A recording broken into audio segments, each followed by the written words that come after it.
말씀 보겠습니다.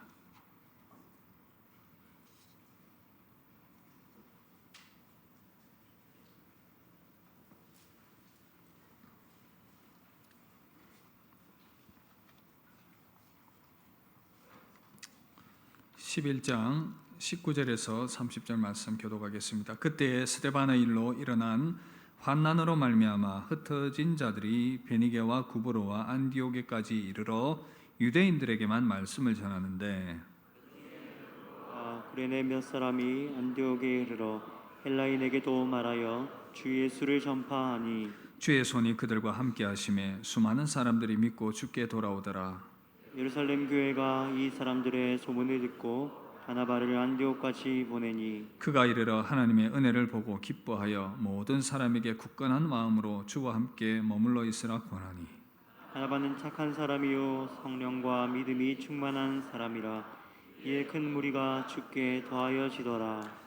바나바가 사울을 찾으러 다소에 가서 안디옥에 데리고 와서 둘이 교회에 1년간 모여 있어 큰 무리를 가르쳤고 제자들이 안디옥에서 비로소 그리스도인이라 일컬음을 받게 되었더라. 그때 선지자들이 예루살렘에서 안디옥에 이르니 그 중에 아가보라 하는 한 사람이 일어나 성령으로 말하되 천하에 큰 흉년이 들리라 하더니 글라우디오 때에 그렇게 되니라. 제자들이 각각 그 힘대로 유대에 사는 형제들에게 부조를 보내기로 작정하고 이를 실행하여 바나바와 사울의 손으로 장로들에게 보내니라. 아멘. 할렐루야. 오늘 성가대 찬양이 너무 감동을 받아가지고 제가 말을 잊지 못했습니다. 큰 은혜 받으셨죠?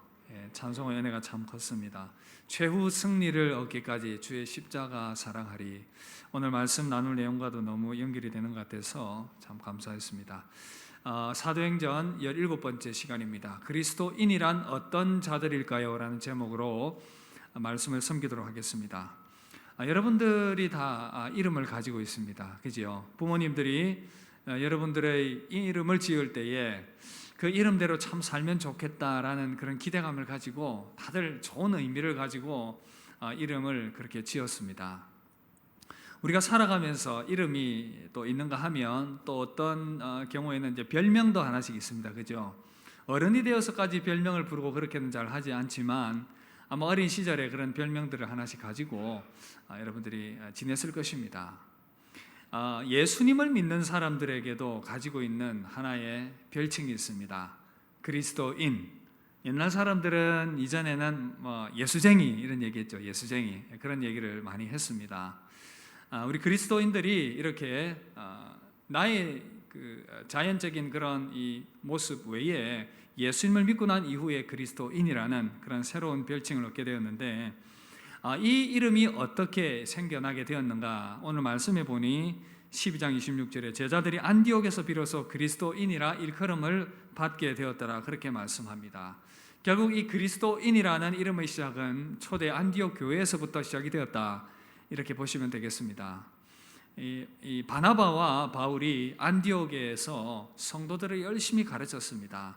그랬더니 주변 사람들이, 믿지 않는 사람들이 저 사람들은 그리스도인이라 그렇게 이름을 부르기 시작을 한 것입니다. 그렇다면 당시 예수님을 믿지 않는 주변 사람들이 왜 안디옥 교회 성도들을 향해서 그리스도인이라고 불렀는지, 별명을 보통 지을 때는 그 사람이 가지고 있는 외모나 어떤 행동의 특징들을 가지고 짓게 되는데, 그렇다면 그리스도인이라고 부르게 된 이들이 가지고 있는 어떤 특징들이 있었는데 어떤 특징들 때문에 그리스도인이라 불리게 되었는지 오늘 저와 여러분들이 말씀을 통해서 살피면서 여기에 담겨 있는 그리스도인으로서의 정체성까지 우리가 함께 발견을 하면서 하나님의 뜻을, 하나님의 음성을 듣는 그런 시간이 되었으면 좋겠습니다. 여러분, 그리스도인이란 어떤 자이겠습니까?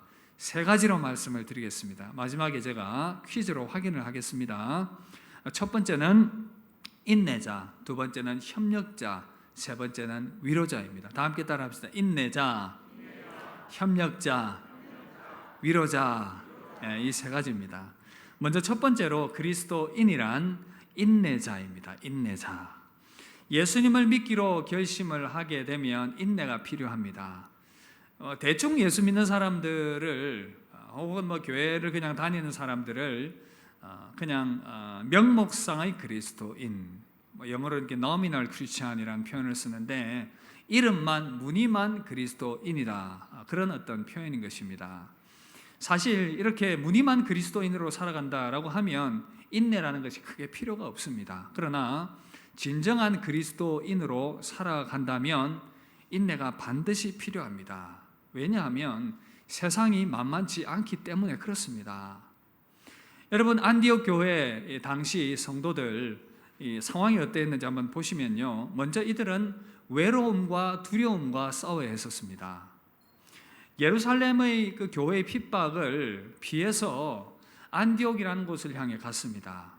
지도상으로 이렇게 보면 북쪽으로 약 490km, 300마일이라고 했으니 약 490km, 500km 정도 되는 거리입니다.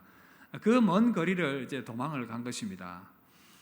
부산에서 서울까지 거리가 약 400km 좀 넘는다고 하니 그보다 더 많은 거리, 이제 북한 땅에까지 이를 수 있겠는데 그렇게 먼 거리를 도망을 갔습니다. 근데 그곳에 가보니 완전히 낯선 곳입니다. 낯선 문화, 낯선 사람들, 낯선 환경에 적응을 하며 살아가야 했습니다. 외로웠습니다. 또 어떻게 될지 미래를 알 수 없었기 때문에 두려웠습니다. 저도 외국에서 한 7년 이상 그렇게 지내본 경험에 의하면 이렇게 외국에서 살아간다는 것이 얼마나 두렵고 외로운 것인지 많이 공감이 되었습니다. 모든 것들이 불확실하고 모든 것들이 낯설기 때문에 느끼는 외로움과 두려움, 어디 이뿐이겠습니까? 그들은 핍박의 그러한 어려운 상황 가운데 놓여 있었습니다. 아니, 예루살렘에서의 핍박을 피해서 안디옥까지 갔는데 그곳에도 핍박이 있는 겁니다. 여러 우상들을 섬기는 그런 문화들이 가득했습니다. 아르테미스, 아폴로, 다프네, 뭐 이런 어떤 우상들이 있었는데 그런 우상 숭배가 가득했고, 또 로마의 통치령이 있었기 때문에 황제 숭배가 가득했습니다. 그래서 제대로 신앙생활을 할 수 없는 그런 핍박의 상황들이 그들의 모습이었다는 것입니다. 그리고 또 그들에게 세속주의 문화가 넘쳐났습니다. 안디옥이 약 5, 60만 정도가 되는 그런 인구가 살고 있는 대도시였고요, 로마 제국에서도 이 세 번째에 달하는 아주 큰 도시였습니다. 무역이 활발했고요, 그곳에는 다양한 그런 어떤 헬라 문화들이 가득했었고, 또 여러 가지 그런 어떤 이 쾌락주의들, 온갖 죄악들이 넘쳐나는 곳이 바로 안디옥이었습니다. 고린도 다음으로 악한 도시가 바로 안디옥이었다, 그런 이야기를 합니다. 여러분, 이러한 상황 가운데에서 믿음 생활하는 그리스도인들 정말 쉽지 않았을 것입니다. 그러한 어떤 세속주의와 외로움과 핍박과 여러 가지 그런 어려운 상황 가운데에서 믿음을 지키려면 무서운 인내를 발휘해야 했던 것입니다. 예수님을 제대로 믿어야 이 믿음을 지켜나갈 수가 있었습니다. 여러분, 그래서 안디옥 교회 성도들이 살아가는 그런 삶의 방식들이 이렇게 주변 사람들이 보니까 항상 저 사람들의 입에는 예수라는 말이 붙어 있습니다. 그리스도를 찬양하고 그리스도를 따르고 그리스도를 높이고 언제나 그리스도를 주로 모시고 살아가는 그들, 그래서 그들을 그리스도인이다, 크리스티아노이, 그리스도께 속한 사람들이다, 이런 별명을 붙였던 것입니다. 여러분, 그렇다면 이 안디옥 교회 성도들이 어떻게 이렇게 그리스도인으로 불리우며 무서운 인내를 발휘할 수 있었겠습니까? 그 힘의 원동력이 어디 있었겠습니까? 이 근거를 바나바가 안디옥 교회에 갔을 때에 그들에게 권면했던 그 말씀을 통해 확인을 해볼 수가 있습니다. 여러분, 이 바나바가 안디옥에 교회가 세워져 있다는 얘기를 듣고 파견을 받아서 예루살렘 교회에 파송을 받아서 가보게 됩니다. 참 이방인들이었지, 이방인 가운데서 믿음을 가지고 교회를 세웠지만 참 잘 지내고 있는 것입니다, 믿음으로. 그리고는 바나바가 이 성도들을 향해서 권면의 말을 아주 단단히 합니다. 23절 보시면 굳건한 마음으로 주와 함께 머물러 있으라. 굳건한 마음으로 주와 함께 머물러 있으라. 여러분, 여기에 그리스도를 따르는 기본적인 자세, 그리스도인이 어떠해야 하는가가 분명하게 답으로 제시되고 있습니다. 굳건한 마음으로 주와 함께 머물러 있으라. 이 굳건한 마음은요, 마음이 어떤 분명한 목적을 가지고, 그러니까 목적을 가지고 예수를 믿고 그리스도를 따르라, 어영부영하지 말고 제대로 목적을 가지고 그리스도를 따르는 사람이 되라. 그리고 또 주와 함께 머물러 있으라. 마음의 분명한 목적을 가지고 참된 중심 가운데서 주님 안에 머물러 있으라. 이런 권면이었습니다. 이 권면을 따라서 안디옥 교회 교인들은 그렇게 믿음으로 살아갔습니다. 내가 왜 살아가는가? 예수를 제대로 믿자. 그리스도를 제대로 따르는 믿음의 사람이 되자. 그리스도를 향한 분명한 방향성과 함께 그 마음이 항상 주님 안에 머무르려고 하는 그러한 어떤 중심들, 그러했기 때문에 그들이 이렇게 힘든 상황 가운데 살아가면서도 제대로 예수님을 믿고 살아갈 수 있었다는 것입니다. 그래서 그리스도인이 누구냐? 온갖 외로움과 두려움과 핍박과 세속의 유혹 가운데서도 그리스도를 향한 분명한 방향성을 가지고 주님 안에 머물러 있는 사람, 이 사람이 바로 참된 그리스도인이다라는 것입니다. 사랑하는 성도 여러분, 우리가 이 땅을 살아갈 때에 참 외롭고 두렵고 힘든 세상입니다. 믿음으로 살아가려니 믿음의 핍박이 있습니다. 세속의 유혹이 만만치 않습니다. 마귀는 끊임없이 죄의 유혹으로 우리를 무너뜨리려고 하고 있습니다. 그런 가운데에서 우리가 왜 그리스도인으로 살아가야 하는가? 여러분, 그 이유는요, 하나님께서 우리를 그렇게 구별되게 살라고 불러주셨기 때문에 그렇습니다.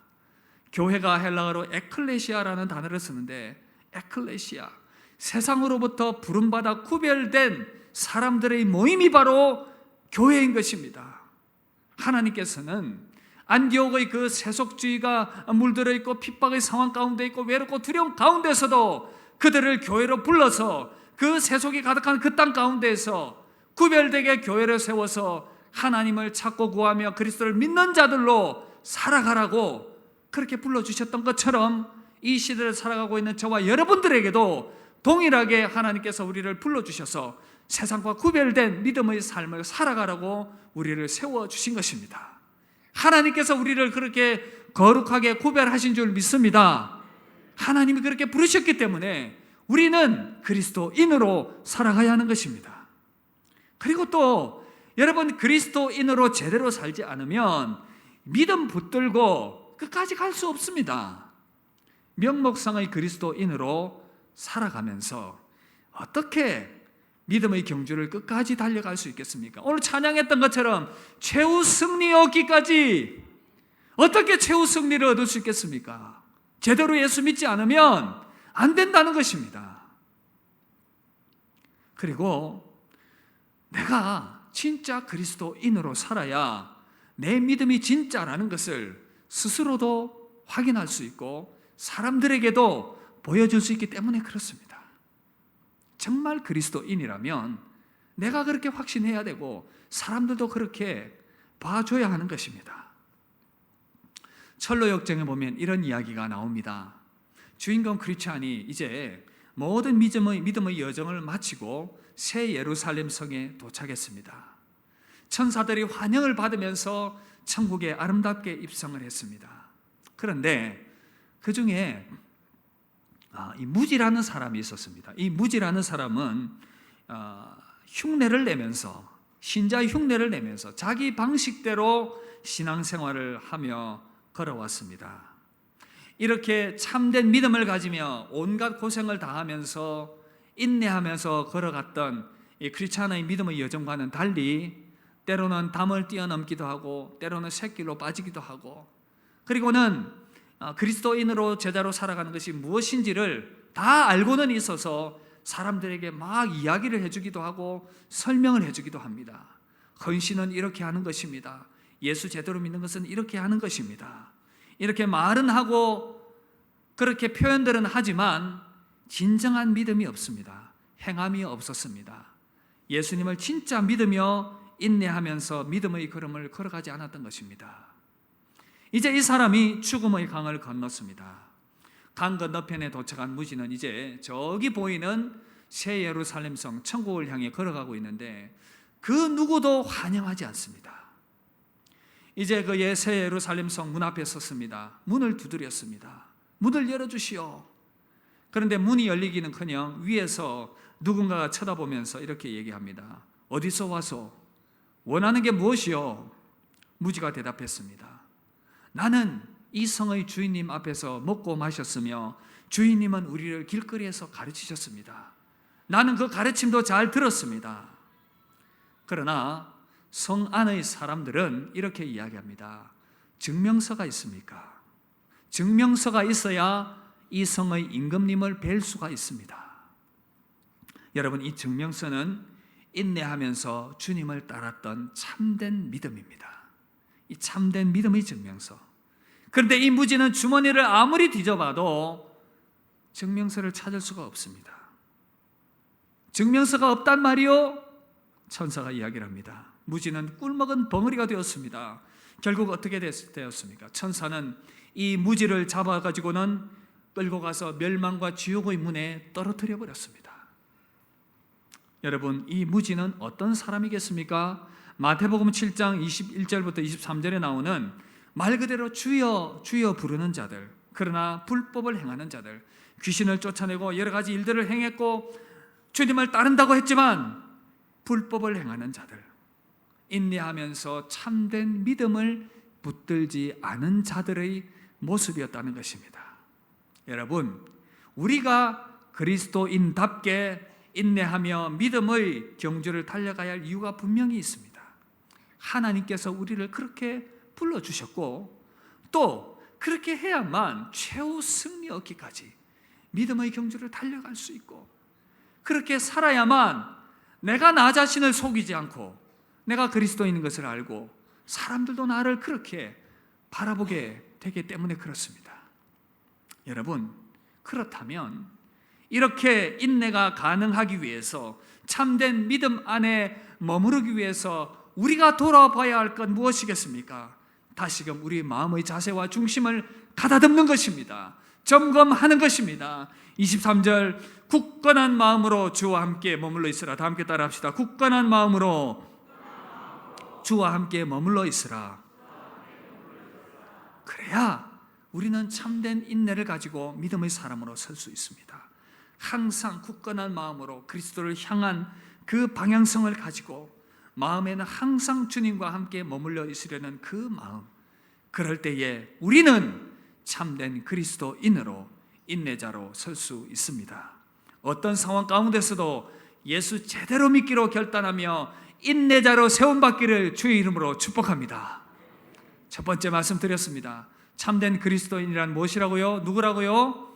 인내자입니다. 두 번째입니다. 두 번째는 참된 그리스도인이란 협력자입니다. 다 함께 따라합시다. 협력자. 여러분, 사람들은 자기의 유익에 맞게 협력을 합니다. 나의 유익과 부합하고 그럴 때에 협력하고 도움을 줍니다. 사회에서도 그렇고 심지어 교회에서도 그럴 수가 있습니다. 나의 유익과 관계되었을 때에 나에게 유리하냐 그렇지 않느냐에 따라서 협력하느냐 그렇지 않느냐가 결정이 됩니다. 그러나 여러분, 주님의 몸된 교회는 어떤 곳인지를 여러분 한번 따져봐야 됩니다. 교회는요, 주님을 머리로 모신 주님의 몸입니다. 교회의 목적은 복음 전파입니다. 복음을 위하여 뭉친 하나님의 공동체입니다. 그렇다면 교회가 지향해야 될 분명한 목적은 복음을 위한 것입니다. 그런데 이 방향성이 제대로 세워지지 않고 나아가게 될 때 많은 문제가 일어나게 될 것이고, 협력하지 않는 그런 모습들이 나타날 수가 있습니다. 여러분, 몸이 아플 때 나타나는 현상, 머리와 이 생각의 통제를 받지 않고 몸이 움직이게 되는 것입니다. 이 병들었다 얘기합니다. 교회가 병들었을 때 나타나는 현상, 머리 대신 주님의 통제를 받지 않고 지체들이, 손발들이 마음대로 움직이는 것, 이것이 바로 교회가 병든 상황인 것이고 문제가 발생할 수 있는 소지가 있다는 것입니다. 여러분, 그러나 참된 그리스도인들은 모든 이해관계를 초월해서 오직 복음 전파를 위해서 협력을 합니다. 우리는 오늘 바나바의 이 모습을 통해서 발견할 수가 있는데, 바나바가 그러했다는 것입니다. 여러분, 먼저 바나바는 바울이 복음 사역자가 될 수 있도록 잘 협력을 해 주었습니다. 여러분, 바울의 이전의 모습은 사울 아니었습니까? 교회를 앞장서서 핍박했기 때문에 그가 회심하여 그리스도인이 되었다라고 했을 때 사람들이 믿지 않았습니다. 그때에 바나바가 했던 일은 이 사울을 데리고 사람들에게 가서 이 사람은 진정 회개한 사람이다라고 소개를 해 주었습니다. 그리고는 복음의 일꾼이 될 수 있도록 격려해 주고 세워 주었습니다. 그에게 주어지는 개인적인 유익은 아무것도 없었지만 이렇게 바울을 격려해 주고 도와줌을 통해서 복음 사역자가 될 수 있도록 세워 주었던 것입니다.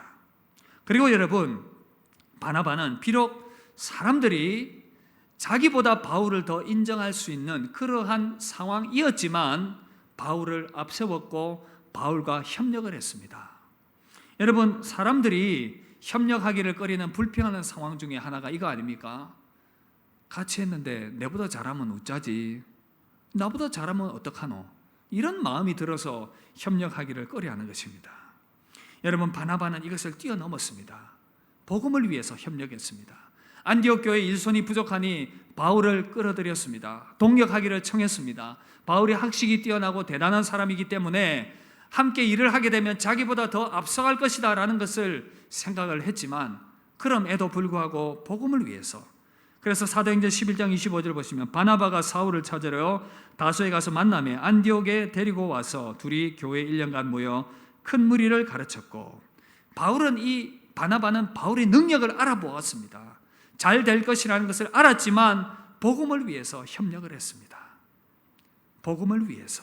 여러분, 복음을 위해서 협력하는 것이 아름다운 그리스도인의 모습입니다. 그래서 바울이 빌립보서에서도 바로 이 복음에 합당한 삶 중 하나가 무엇인가를 제시할 때 협력을 얘기했습니다.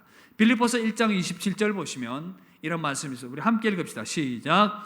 오직 너희는 그리스도의 복음에 합당하게 생활하라.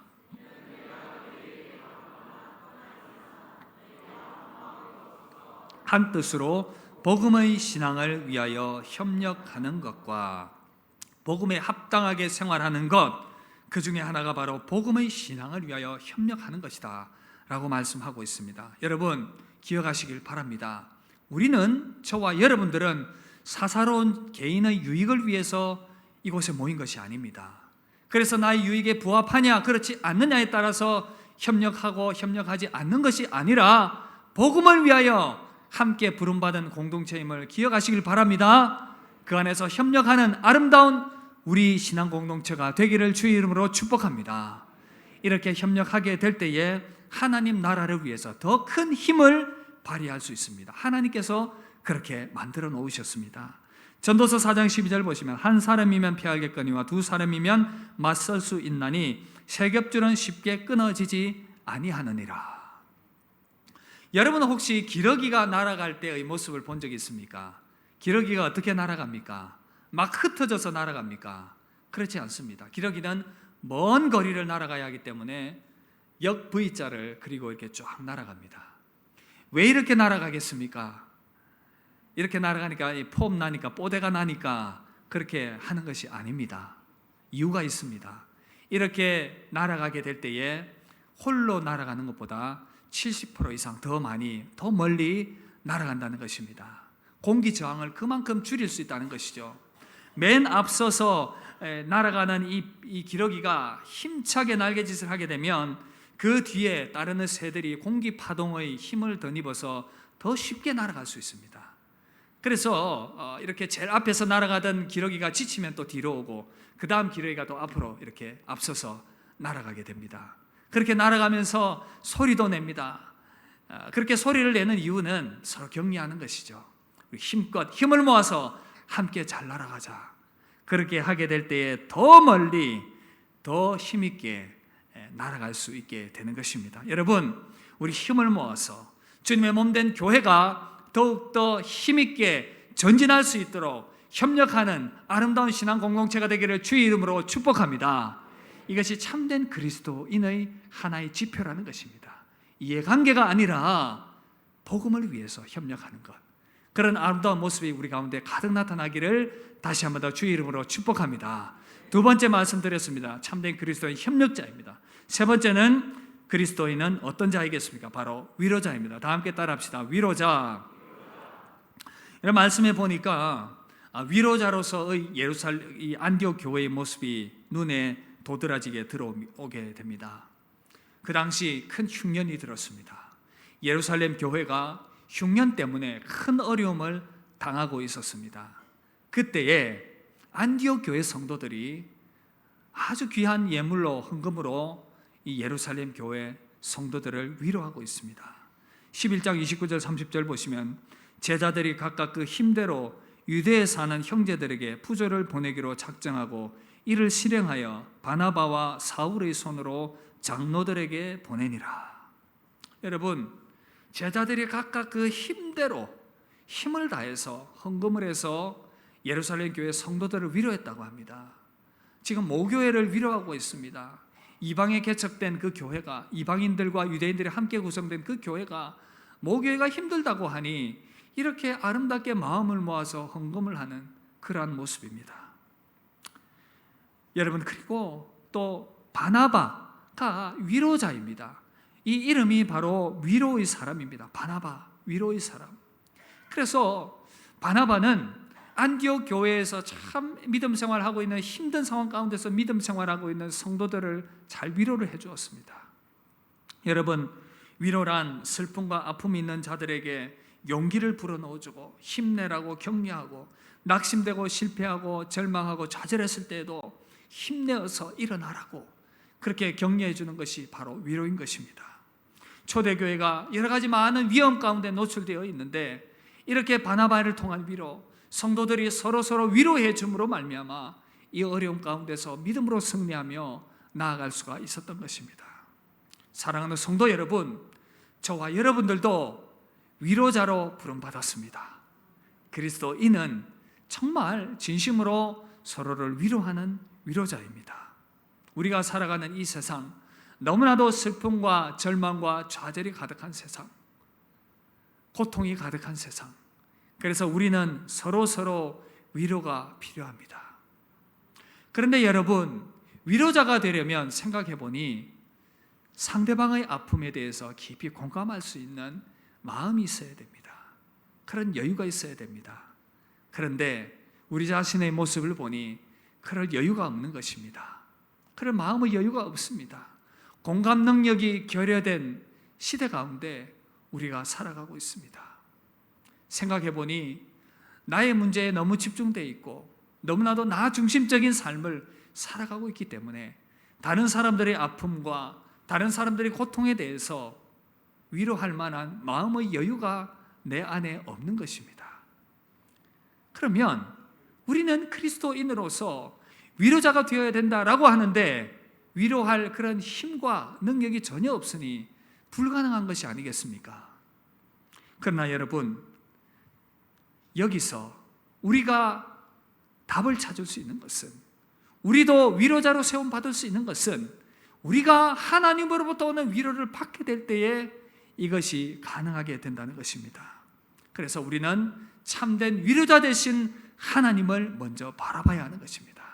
그래서 고린도후서 1장 3절에서 7절까지 여기에 대해서 너무 자세하게 설명을 해주고 있는데 우리 이 말씀 우리 함께 읽도록 하겠습니다. 시작. 찬송하리로다. 그는 우리 주 예수 그리스도의 하나님이시요 자비의 아버지시요 모든 위로의 하나님이시며 환난 중에서 우리를 위로하사 우리로 하여금 하나님께 받는 위로로서 모든 환난 중에 있는 자들을 능히 위로하게 하시는 이시로다. 그리스도의 고난이 우리에게 넘친 것 같이 우리가 받는 위로도 그리스도로 말미암아 넘치는도다. 우리가 환난 당하는 것도 너희가 위로와 구원을 받게 하려는 것이요 우리가 위로를 받는 것도 너희가 위로를 받게 하려는 것이니 이 위로가 너희 속에서 역사하여 우리가 받는 것 같은 고난을 너희도 견디게 하느니라. 너희를 위한 우리의 소망이 견고함은 너희가 고난에 참여하는 자 된 것 같이 위로해도 그러할 줄 알미라. 여러분, 너무나도 우리는 이기적이고 자기중심적이기 때문에 절대 위로할 수 없습니다. 그러나 우리가 위로자로 세움받을 수 있는 비결은 먼저 하나님으로부터 위로를 받을 때 가능하다는 것입니다. 4절 다시 한 번 더 강조하면 우리의 모든 환난에서 우리를 위로하사 우리로 하여금 하나님께 받는 위로로서 모든 환난 중에 있는 자들을 능히 위로하게 하시는 이시로다. 우리가 비록 고통과 낙심과 절망과 좌절 가운데서 고통하며 슬퍼하는데 하나님께서 우리를 위로해 주시는 것입니다. 그 위로가 우리 안에 넘쳐나니 그 위로로 말미암아 우리가 큰 힘을 얻고 하나님의 위로를 받게 되고 내 안에서 그래서 그 위로로 말미암아 치유되고 회복되니 이제는 다른 사람을 위로하고 회복시킬 수 있는 그러한 사람으로 세움받게 된다는 것입니다. 여러분, 오늘 이 시간 인생 가운데 지치고 고난당하고 여러 가지로 힘든 여러분들의 심령 가운데 하나님의 위로와 평강이 가득하시기를 주님 이름으로 축복합니다. 주의 성령께서 지친 여러분들의 영혼 가운데, 지친 여러분들의 삶의 자리 가운데 크신 위로로 함께 하셔서 회복해 하시는 은혜가 가득하시기를 주님의 이름으로 축복합니다. 그렇게 우리가 회복되어서 다른 사람들도 위로할 수 있다면 우리는 참된 그리스도인으로서 위로자로 세워질 수 있지 않겠습니까? 그래서 여러분, 내가 고난 가운데 있지만 내 안에 넘치는 하나님의 위로를 덧입어서 다른 사람들도 위로하는, 그래서 참된 그리스도인으로 위로자로 세움받게 되기를 주의 이름으로 축복합니다. 말씀 마무리하겠습니다. 사랑하는 성도 여러분, 우리는 오늘 말씀을 통해서 그리스도인이란 어떤 자인지를 분명히 말씀을 통해 확인할 수 있었습니다. 여러분, 그리스도인이란 어떤 자입니까? 첫 번째 뭐였습니까? 그리스도인이란 인내자입니다. 정말 이 땅 외롭고 두렵고 핍박과 유혹과 시험이 많은 이 세상 끝까지 믿음의 경주 달려가려면 우리에게 인내가 필요합니다. 이것이 참된 그리스도인의 모습인 것입니다. 그리고 참된 그리스도인은 복음 안에서 아름답게 협력하는 협력자입니다. 마지막 세 번째는 무엇이었습니까? 그리스도인은 하나님께 받는 위로로서 다른 사람들을 위로하는 위로자인 것입니다. 우리 옆 사람에게 그렇게 한번 격려할까요? 그리스도인은 인내자, 협력자, 위로자입니다. 당신은 참된 그리스도인입니다. 우리 그렇게 살아갑시다. 그렇게 살아가서 끝까지 믿음의 경주 잘 달려서 참 그리스도인으로서 하나님께 영광 돌리는 저와 여러분들 되시기를 주님 이름으로 축복합니다. 우리 함께 찬양하고 기도합시다. 오직 주님만 위해 살아가겠습니다. 오직 주님만 붙들고 살아가겠습니다. 그 고백 가지고 우리 함께 찬양하며 나아갑시다.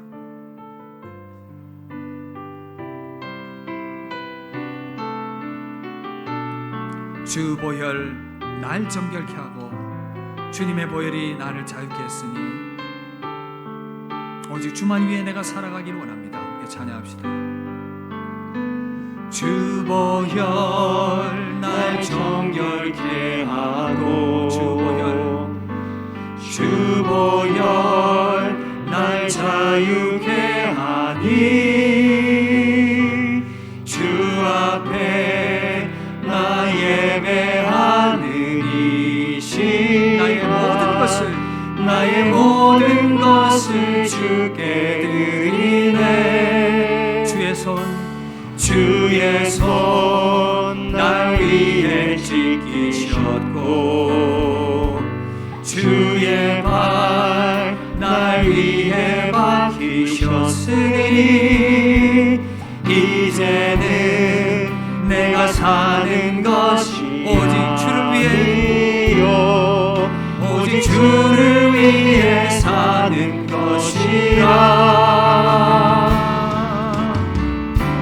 주의 손에 나의 손을 보게고 주의 발에 나의 발을 보게.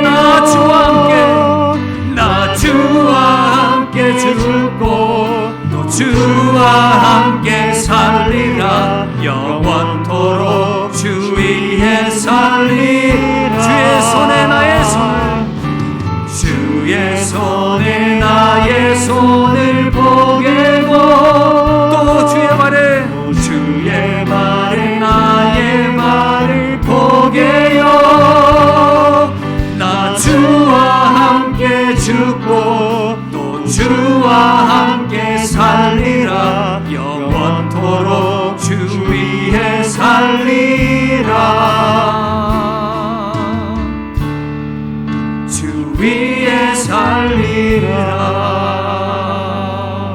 사랑하는 성도 여러분, 이 찬양이 우리의 고백되길 원합니다.